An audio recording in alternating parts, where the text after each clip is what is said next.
In the Atacama Desert, no flowers bloom, no insects buzz, no rain ever falls. This is the driest place on Earth.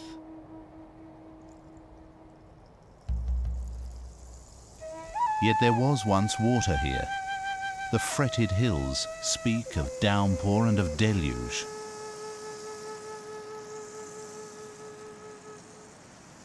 But why are these sun-baked watercourses now so utterly dry? This is the riddle of the Atacama.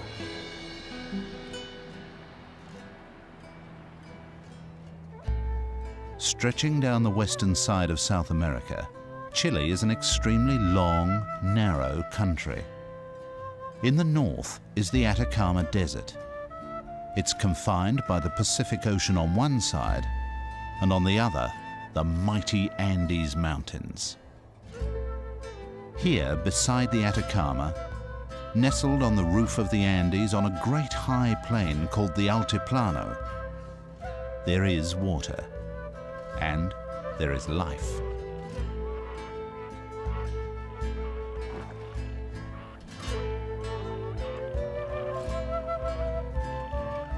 Despite the thin, oxygen-starved atmosphere and intense ultraviolet radiation, some animals lead remarkable lives at high altitude. In stark contrast, less than 120 miles from the mountains is the desert's western border, the Pacific Ocean.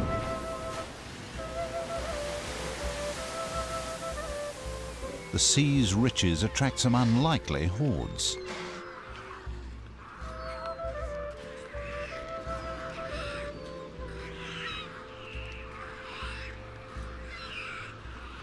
Yet even within sight of this zone of plenty, there exists a completely different world.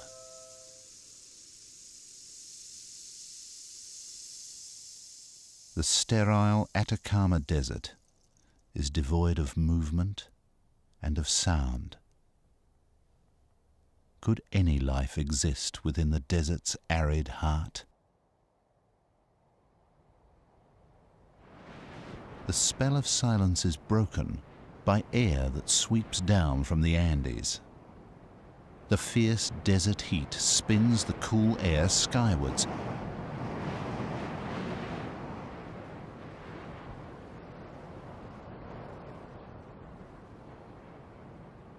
At day's end, when desert colors glow, then dim, the wind finally loses its voice, and there is again utter silence in the Atacama.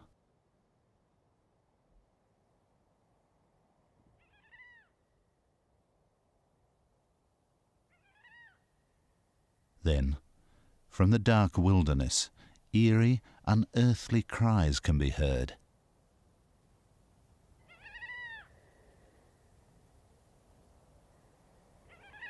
Nothing was reckoned to live out in the desert.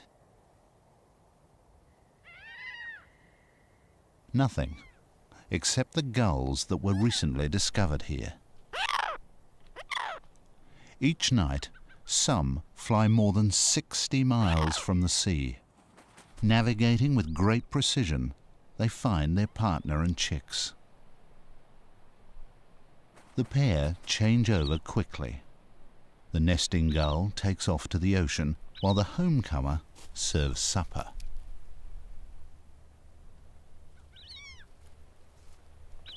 This will be the only meal that the chick will receive in 24 hours.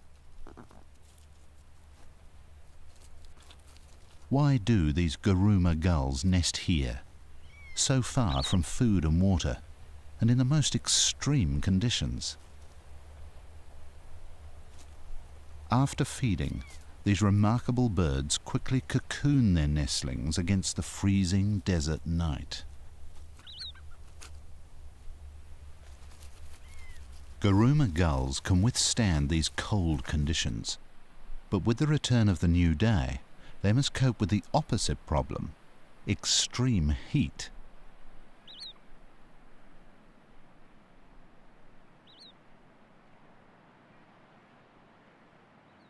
As the morning temperature soars, they pant like dogs and fluff their feathers to circulate air close to the skin. Nesting birds stand umbrella-like over their eggs. They may withstand the heat, but their unhatched chicks are fragile and vulnerable. A parent will constantly regulate its brooding routine throughout the long day.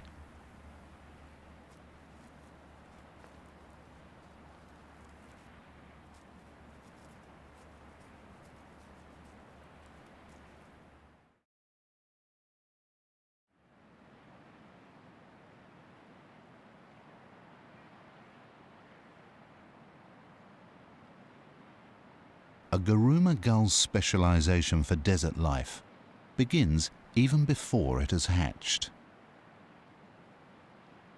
Every chick must struggle to escape from an uncommonly thick eggshell. It's designed to prevent water loss in this harsh environment. But the thick shell slows down absorption of oxygen. As a consequence, each chick develops slowly, spending more than 30 days within the egg, the longest of any gull.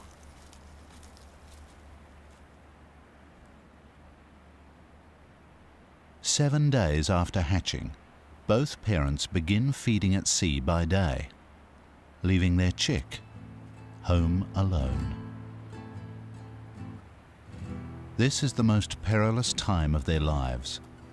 Every day for 2 long months, their fragile bodies will be exposed to ground temperatures of more than 60 degrees Celsius. Some make for high places in a desperate attempt to catch any available breeze.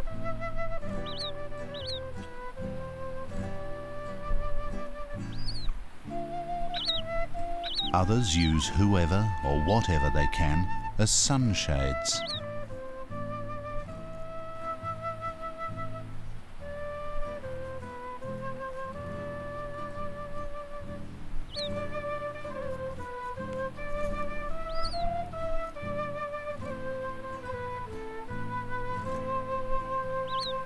Why do Guruma gulls choose such extreme nesting sites? Some say it is a memory of a desert that was once covered by ancient seas and lagoons, and that gulls have never abandoned the nesting places of their ancestors. Others say they nest here for safety. No predator is likely to risk hunting in such a vast and hostile place. The desert is both perilous and protective, and it's only at the very edge that they return to a more reassuring and familiar world.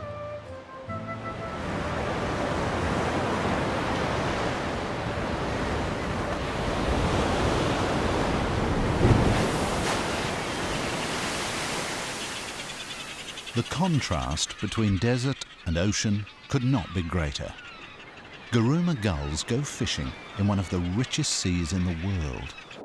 Their existence in the desert is only possible because this ocean explodes with life. Millions of tons of anchovies and other small fish shoal off the coast of Chile.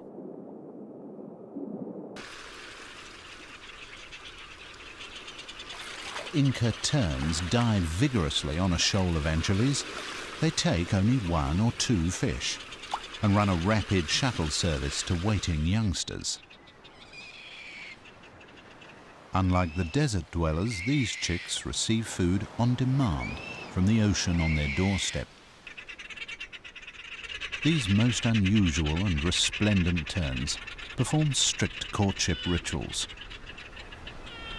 A male offers an anchovy to a female, both to assure her that he is a good provider and to condition her for breeding.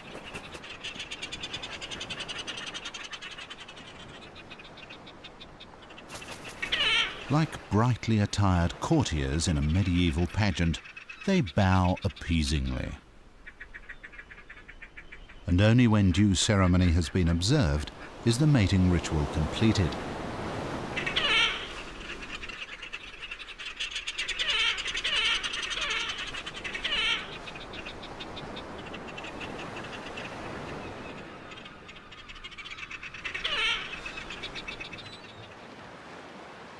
Their neighbours, the pelicans, consume a lot more of the fish.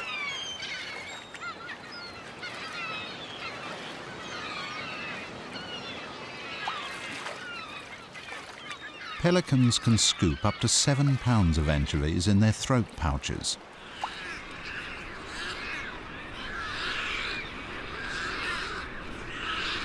Their colonies form some of the largest concentrations of seabirds along the coast of Chile, and are very crowded, very dirty, and have the overwhelming smell of fish about them.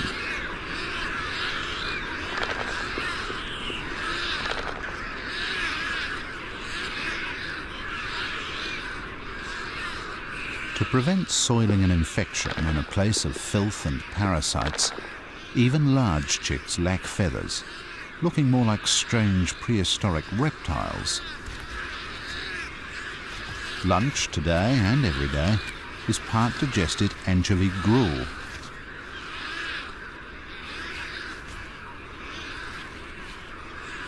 Each chick will receive around 220 pounds of fish before it's feathered and old enough to fend for itself.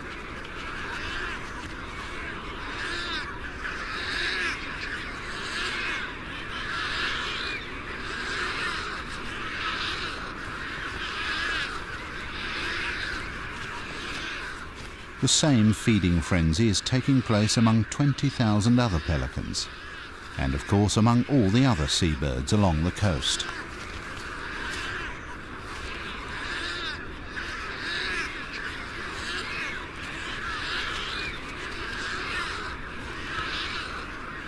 So why is the ocean so incredibly rich and able to support so much life? One clue as to why the sea is so bountiful has just arrived in the colony. It's a penguin. And it's not alone. What has brought creatures of snow and ice to the edge of the desert?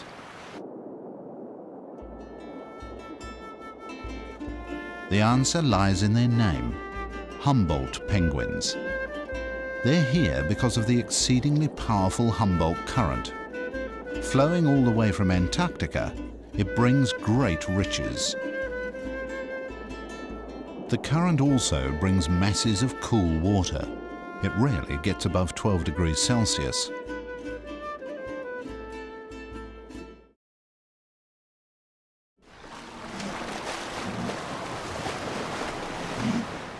Sea lions, like penguins, can swim in the cold water whenever they overheat.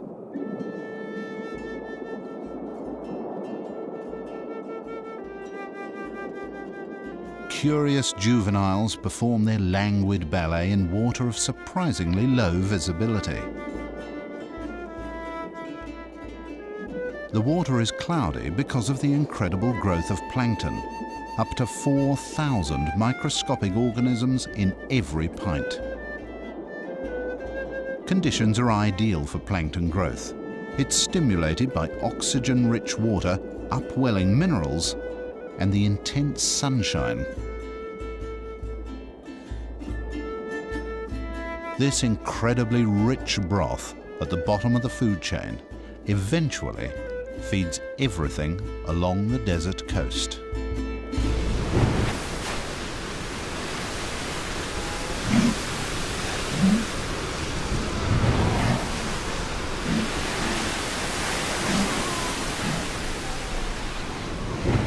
But the cold Humboldt current alters conditions above the waves as well. The air above the colony is 10 to 15 degrees cooler than expected at this latitude.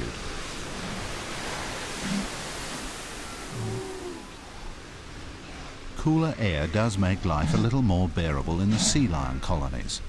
Fur coats and layers of blubber are not recommended desert wear.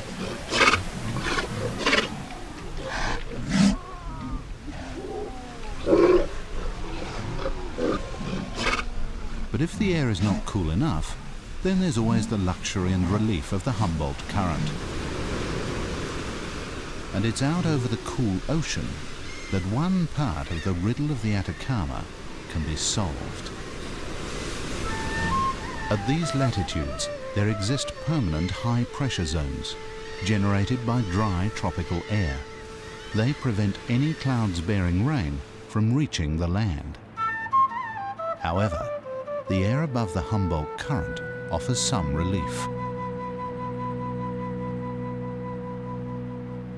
Every day, as the land heats up, clouds are drawn tantalizingly in from the ocean, where fog forms.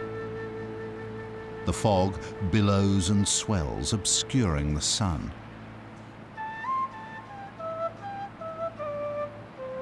In northern Chile, this fog bank is known as the Camanchaca.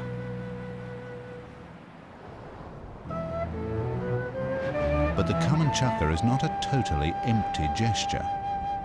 Along the hilltop closest to the sea is a unique community of plants and animals.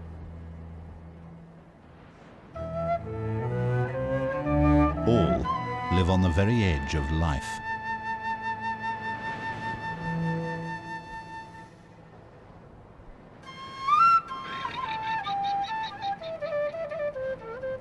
They can only exist here because of the water vapor provided by these daily fogs.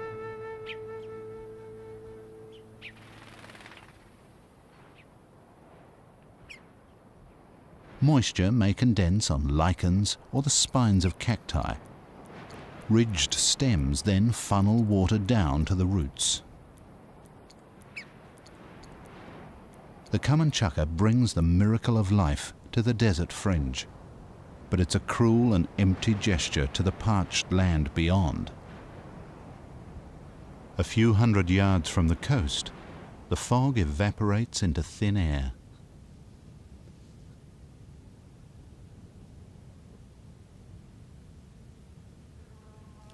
These large South American camels, guanacos, aren't confined to this coastal fringe of life, but some of the plants they feed on are.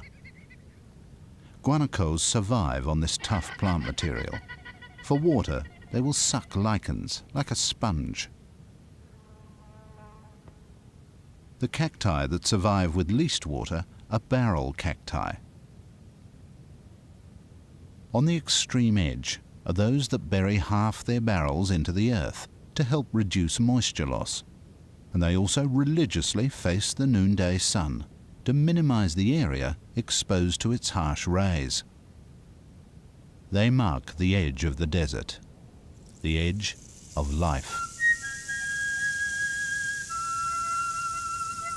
The desert extends southward for more than 600 miles. Always there is a coastal fringe of life. Closer to its southern boundary, a little winter rain assists the fog in growing larger cacti and allows larger animals to gain a greater foothold.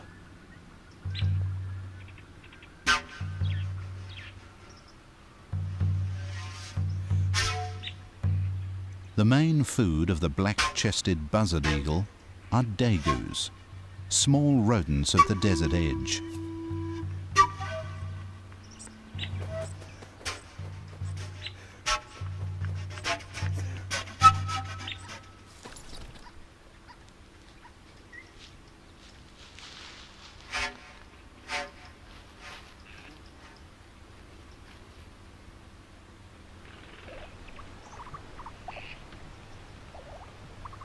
Dagoos control buzzard eagles' survival through their breeding abilities.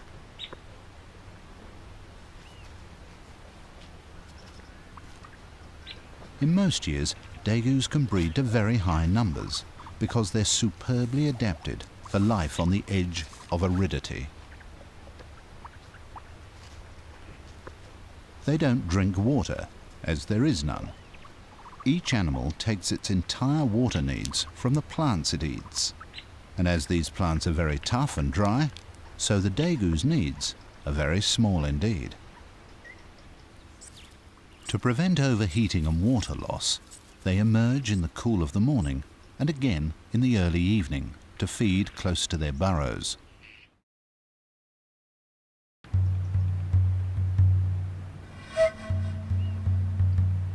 The buzzard eagle has a large feeding range. It must spend most of its time hunting, It is no longer just feeding itself. Back at the nest, there are two more.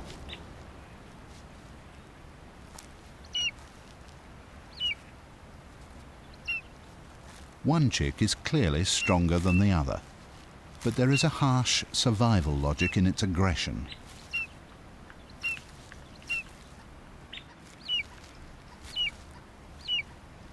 In years of little food, the bigger, stronger chick will take all and grow well. The weaker will eventually die through stress and neglect. The alternative is for both to weaken and possibly die.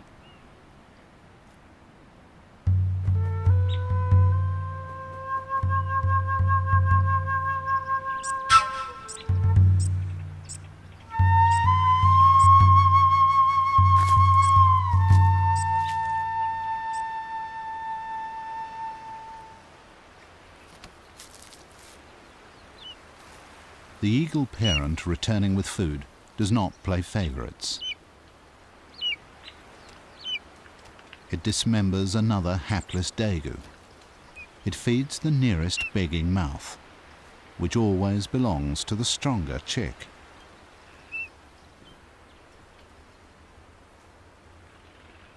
The fortunes of predators may be linked to their prey, but ultimately everything depends on the daily fogs of the common chukar. This desert fringe has a surprising variety of animals. Each must find its own ways of dealing with extremes. Pinguera, the giant hummingbird, must take frequent rests while feeding. It lacks the sustained hovering ability of smaller hummingbirds. It now returns to work on its partially completed nest. It binds the soft material by smearing it with a sticky saliva. Hummingbirds require a constant and plentiful supply of high-energy nectar. If few flowers bloom on the edge of the desert, their ability to successfully breed is at risk. But avoiding peril can itself be perilous. A coffee moth caterpillar's stinging spines may not protect it from Chile's largest lizard. The Calopistes iguana neutralizes the stings by wiping the caterpillar clean. The job must be thorough, so the iguana continues in the shade to avoid overheating.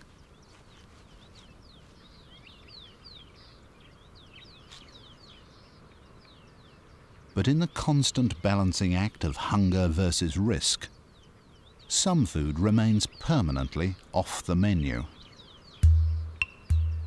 The poisoned hairs on the Chilean tarantula can become embedded in the mouths of desert animals. They know to leave it well alone.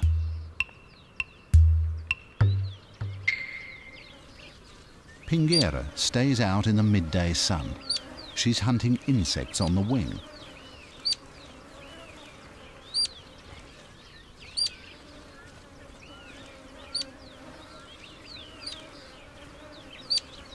Her young chicks now require protein if they're to survive, but feeding them is an art in itself.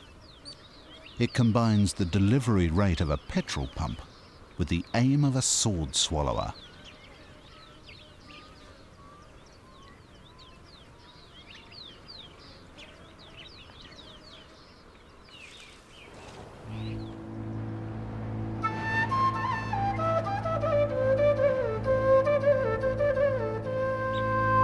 Near the southern edge of the desert, where coastal hills are a little higher, the daily common chukar creates its ultimate gift, its greatest contrast to the desert. Here, incredibly, a rainforest looms out of the fog.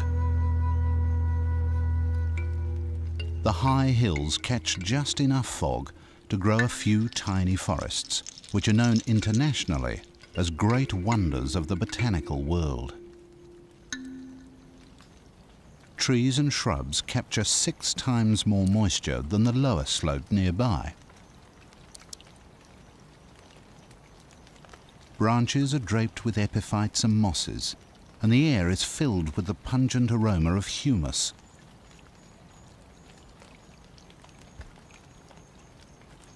It's unbelievable that just a few hundred yards to the east, the driest desert in the world awaits.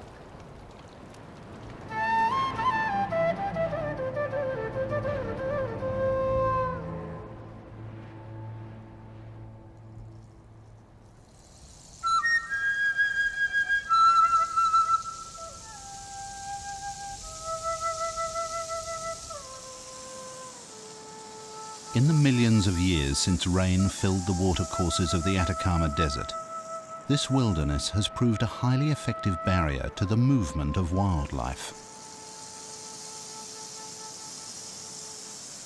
For many thousands of years, however, one species has repeatedly crossed the desert and left clear evidence of its passing.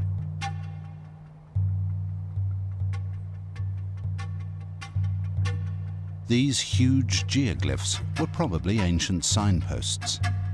But what else do these complex and mystifying patterns show? And who were the people who made them?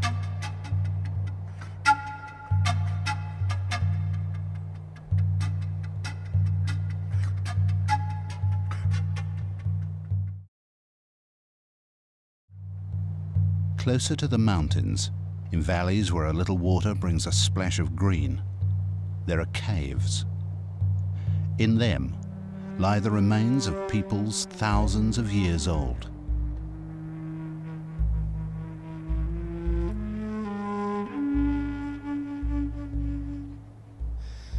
The dry desert air has also preserved their art which speaks of their enduring bonds with the desert and with the mountains to the east.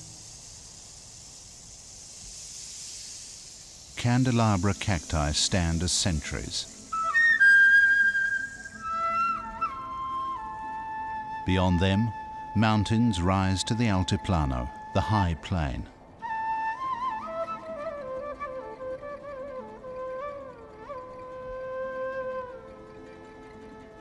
This is the home of the descendants of those mummified desert people.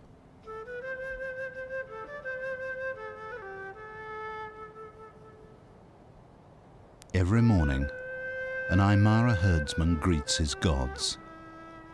The objects of his worship are the 20,000-foot peaks of the Andes, the western edge of the Atacama Desert, and the mightiest mountain barrier in the world.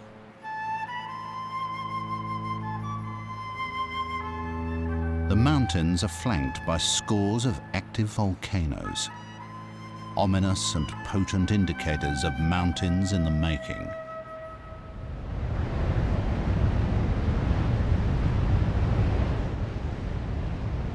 Geysers billow furiously in the coldness of early morning.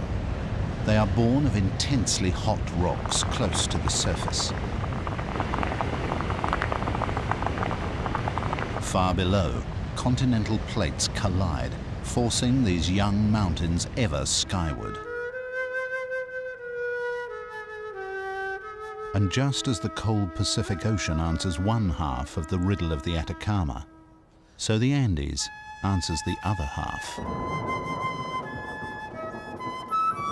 Rain-bearing clouds from the tropical northeast are prevented by these mountains from ever reaching the desert below. The high peaks forcing the clouds to release all their precious moisture. Melted snow and rain then flow into the highest lakes in the world, some more than 12,000 feet above the sea. Here, life faces enormous extremes of ultraviolet radiation, of cold, and of thin, oxygen-starved air. Yet animals cope. The giant coot's large size probably helps them withstand the harsh climate.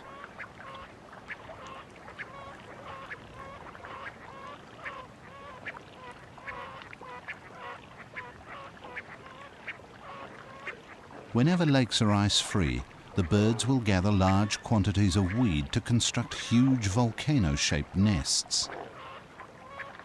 But giant coots have yet another all-consuming passion.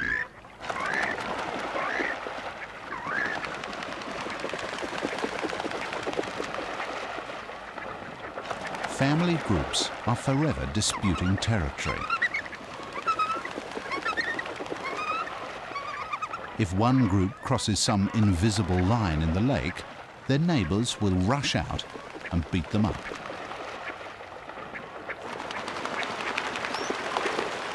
Neither group ever wins the war. The only concession is an uneasy truce. Until next time.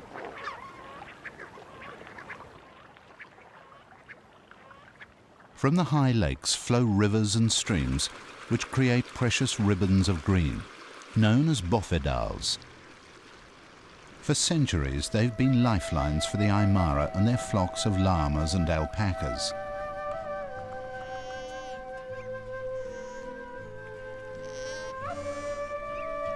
These South American camels have ensured the survival of communities in the Andes. Llamas are beasts of burden. The shorter alpacas are bred for their fine hair.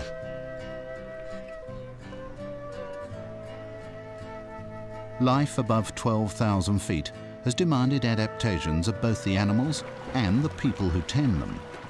The blood of both contains high numbers of red cells to extract maximum life-giving oxygen from very thin air.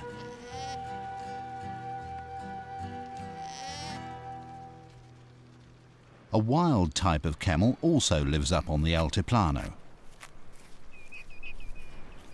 The hair of the vicuña is the finest natural fibre in the world.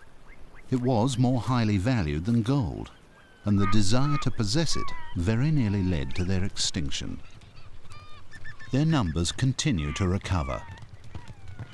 It's breeding season. A male drives off the bachelors that have come too close to his harem.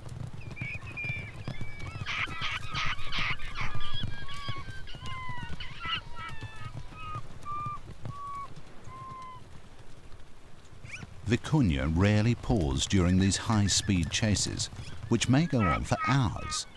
With little oxygen to sustain them, their stamina is extraordinary. The territory holder concentrates his attacks on the leader of the group. The tactic works. The bachelors lose their resolve and drift down the valley, away from his territory.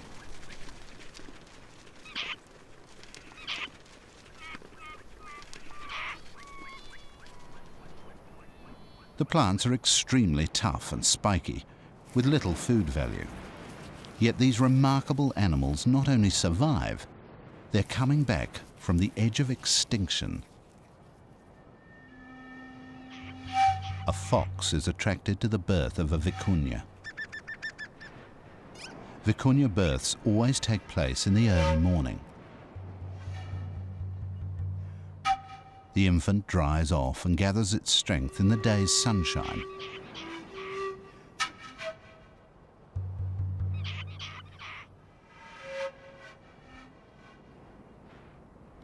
However, with the mother in attendance, there is no chance here of a meal for a hungry fox.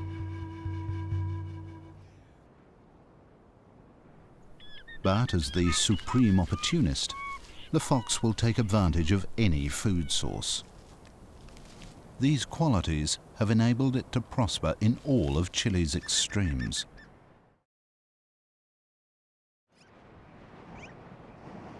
The bofedal is strewn with piles of rock, the remains of old volcanic eruptions. They're much sought after by vizcachas. These unusual animals warm themselves after another freezing night on the Altiplano.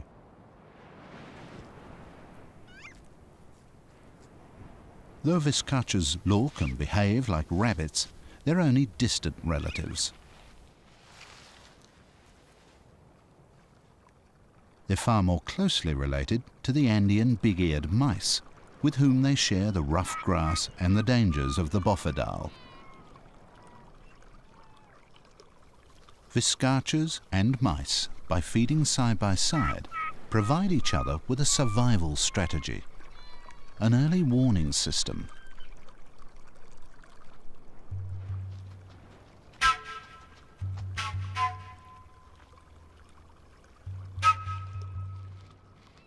At the approach of the fox, the sentry's whistle alerts the viscachas.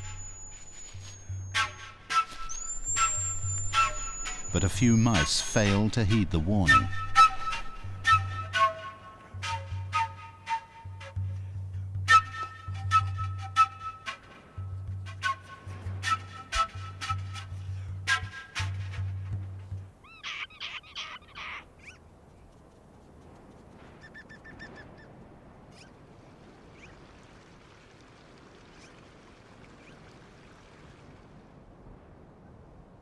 Rivers and streams continue their winding journeys through a maze of hills towards the desert.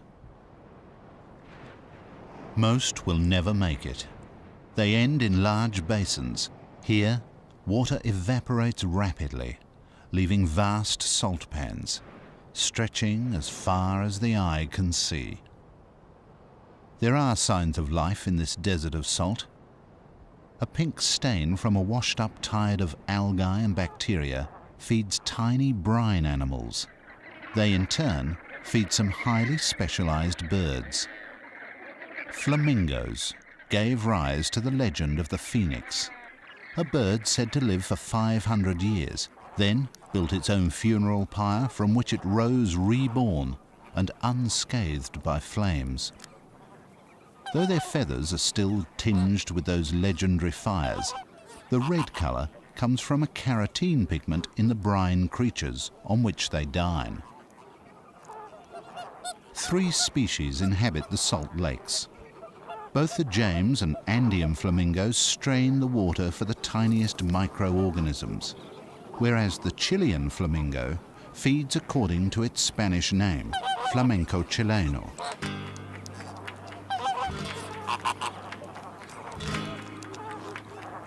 The flamenco dance stirs the mud to release brine shrimps and fly larvae.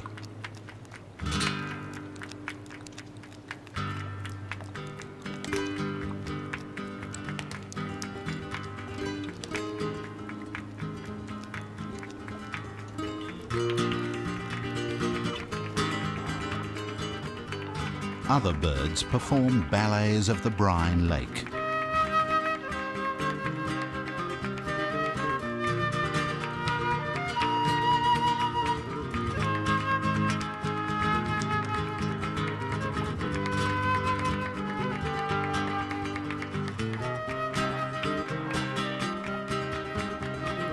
Wilson's phalaropes come all the way from North America to feed at these salt lakes in the desert.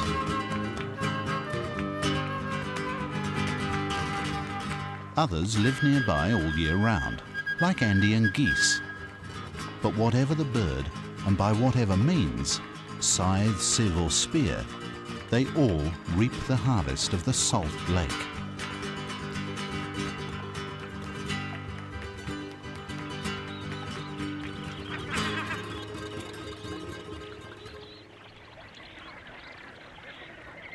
Flamingos build nests in large colonies on the salt pan, but each species keeps to its own area, and each pair to its own mud stack nest.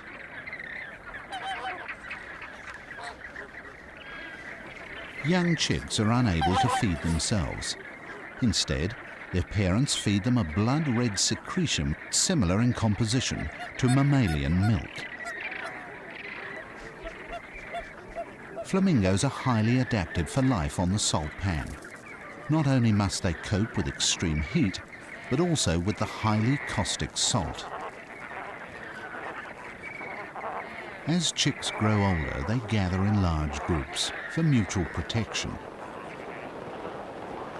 They're easily startled. A gust of wind is enough to send them into a stampede.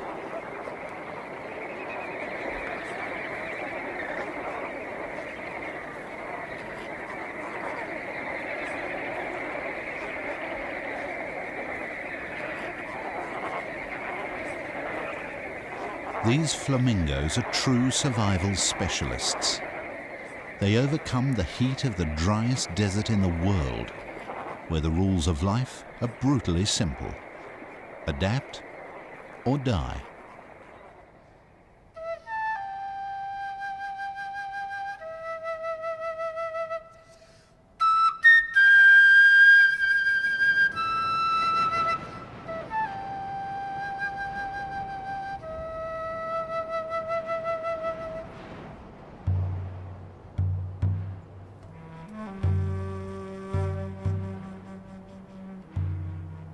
The skeleton of a mule, one that was given its freedom in the desert. Without food or water, it perished, its flesh baked to powder by sun and wind. The mule was one of many working animals released when the nitrate industry here collapsed earlier this century. At its peak, 45,000 workers at 170 sites mined huge deposits of nitrate salts, laid down millions of years ago when the desert lay beneath the sea. Fortunes were made, just as easily as lives were lost. And although the nitrate industry went bust, another boomed.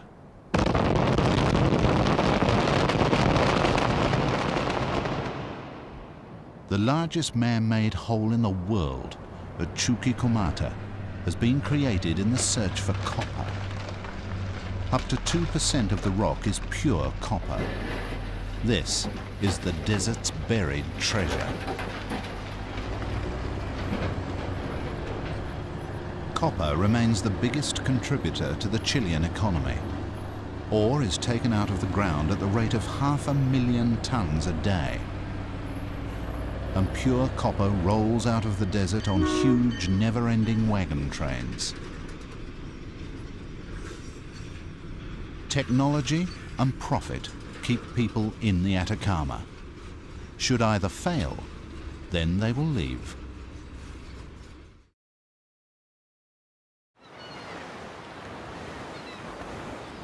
Bulk carriers wait like ghosts in the fogs of the Camanchaca.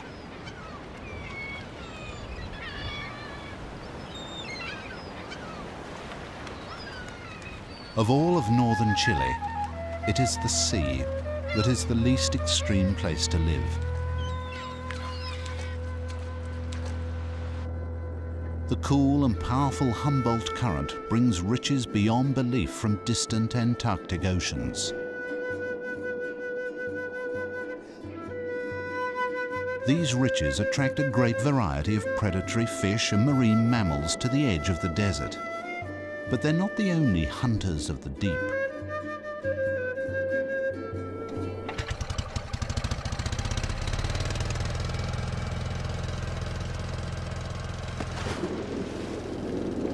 On one hand, factory ships take 2 million tons of anchovies from this coast each year.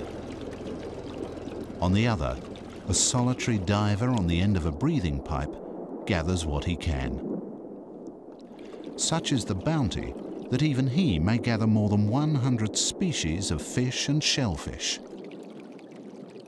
One of the most highly prized delicacies is the loco, an abalone-like shellfish. The riches to be had in the kelp beds and rocky bays along Chile's desert coast sustain more than 30 towns and villages.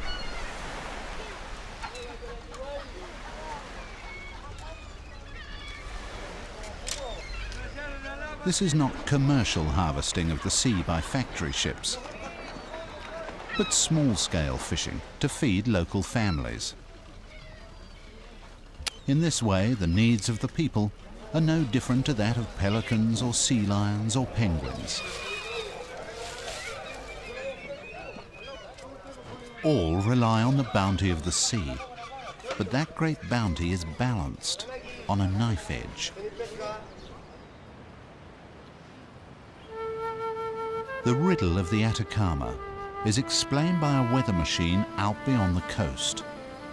But the weather can sometimes give a twist to that riddle.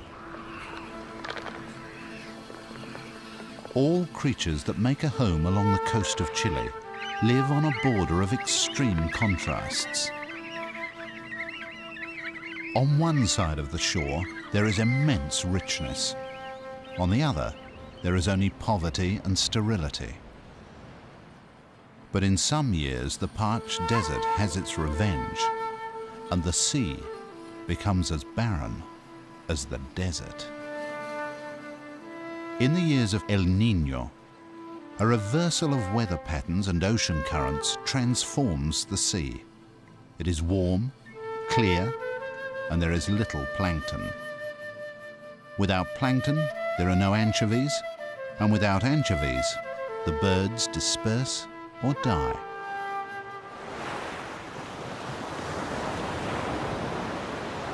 The good years are so good for the Humboldt penguins that they breed twice. This is also a good insurance policy against hard times. Each day they come ashore late in the afternoon when the sun's heat is less fierce.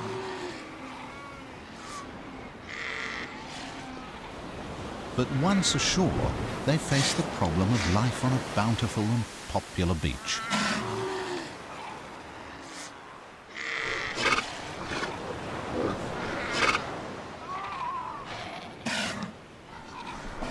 To reach their nests, they must thread an uncertain path through a colony of tetchy sea lions.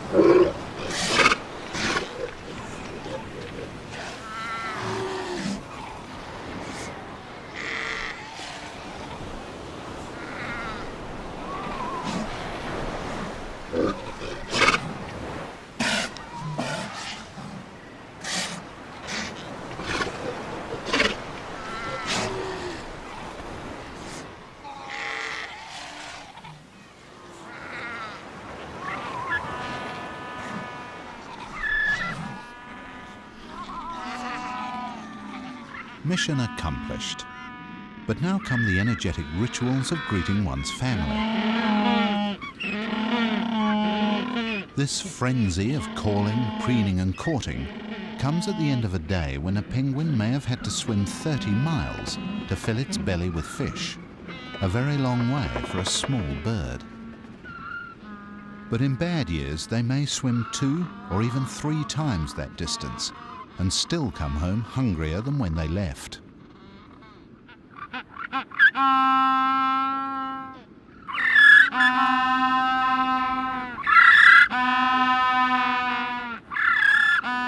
But on the whole, Humboldt penguins have made successful, if rather hectic, lives for themselves, next to the ocean current of the same name.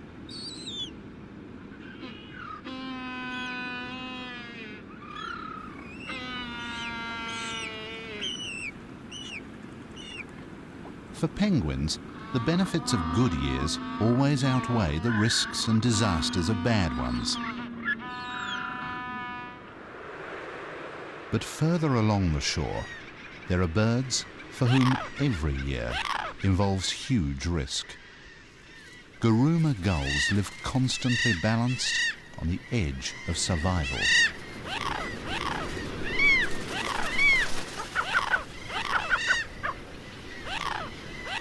Some have chicks waiting in the desert. Others are still courting and mating. Finally, in the late afternoon, they take off on their long journey. In order to conserve energy, the Guruma gulls ride thermals. This enables them to spiral to great height before striking out on their epic flight into the desert.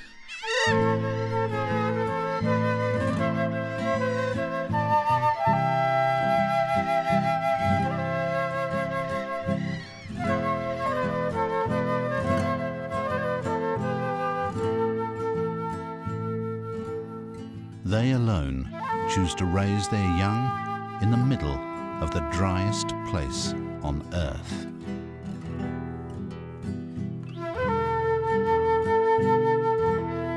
Whether they do it to escape the clutch of predators or in memory of the shores of ancient seas may be another riddle.